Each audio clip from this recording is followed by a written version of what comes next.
Why are J6ers insurrectionists while BLM is not? What is an insurrection?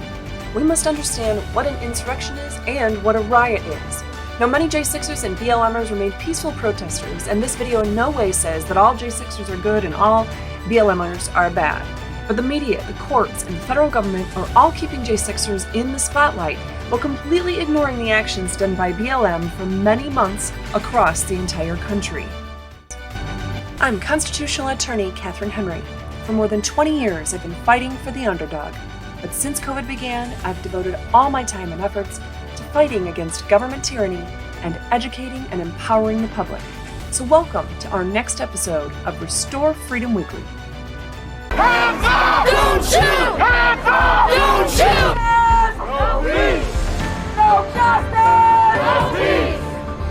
The behaviours that we continue to see are unacceptable and we are not going to tolerate them. It is not acceptable and it will not be tolerated if you choose to do criminal activity and destroy property and throw objects and make it unsafe for people to come and exercise their First Amendment rights. We cannot allow the righteous cries and peaceful protesters to be drowned out by an angry mob.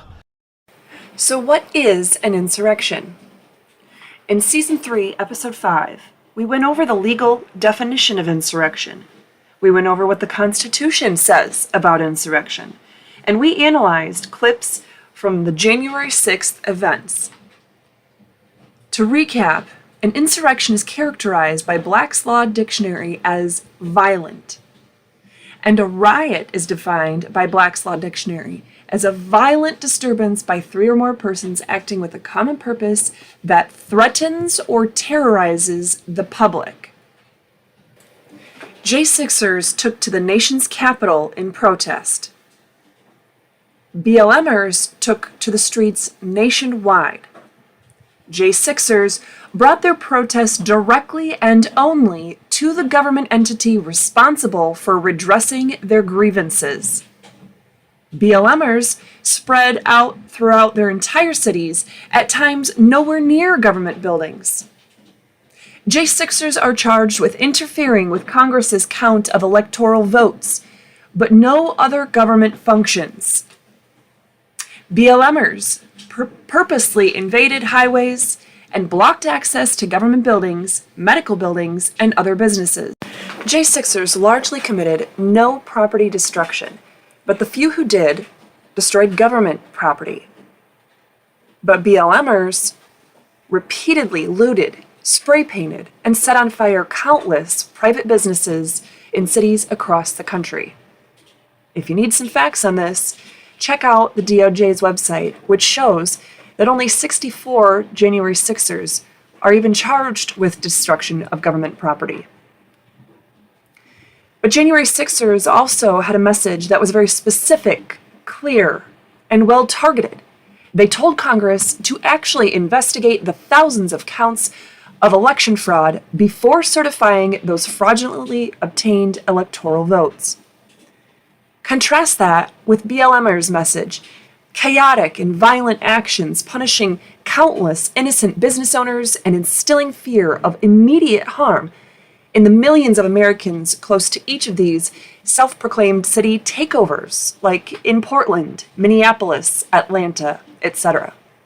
In fact, BLM riots led to the passage of bills like that in Florida, where there was a law signed in 2021 following the George Floyd-related protests that penalized willful participation in violence and does not prosecute someone for merely being present in a public disturbance.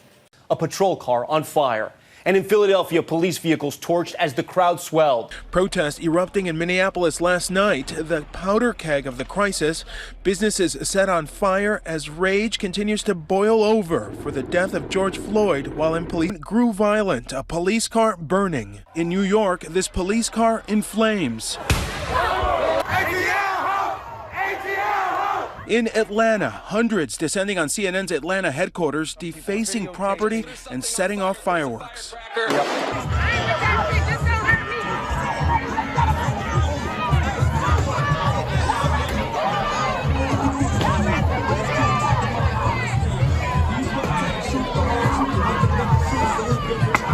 A lot of people here still on edge.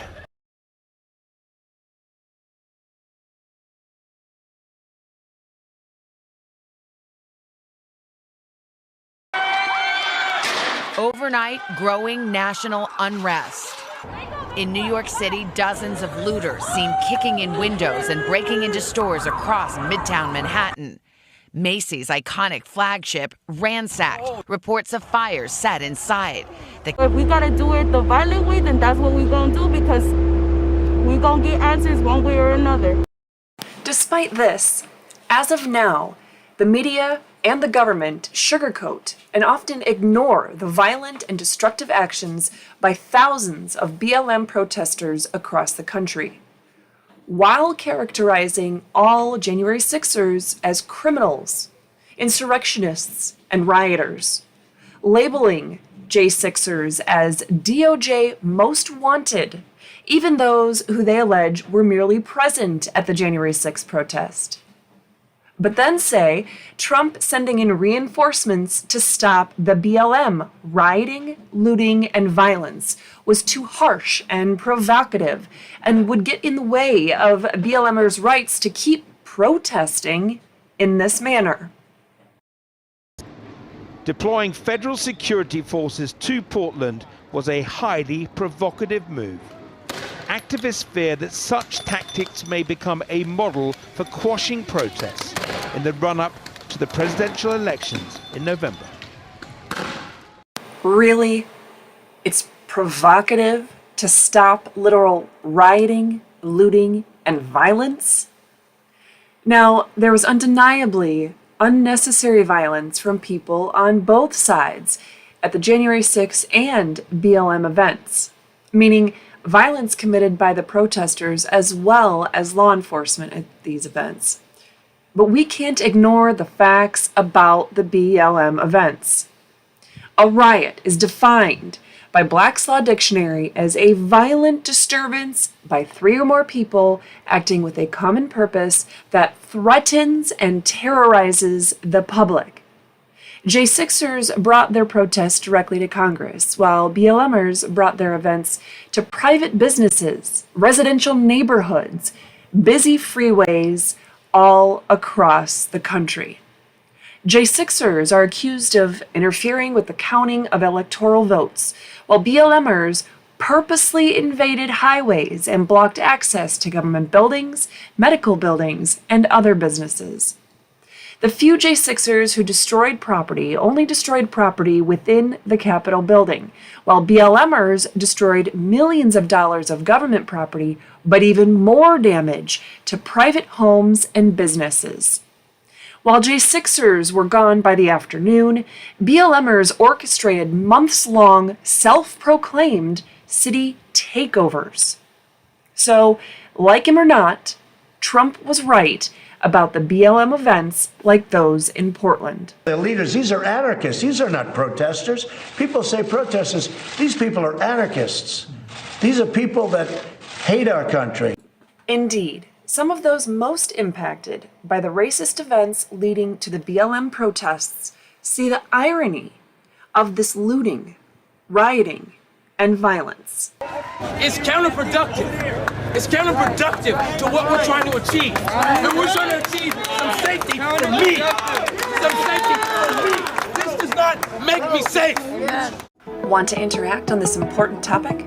Comment on this video or call in the second Tuesday of the month at noon Eastern Standard Time to participate in our live constitutional discussion. Make sure to like, follow, subscribe, and share.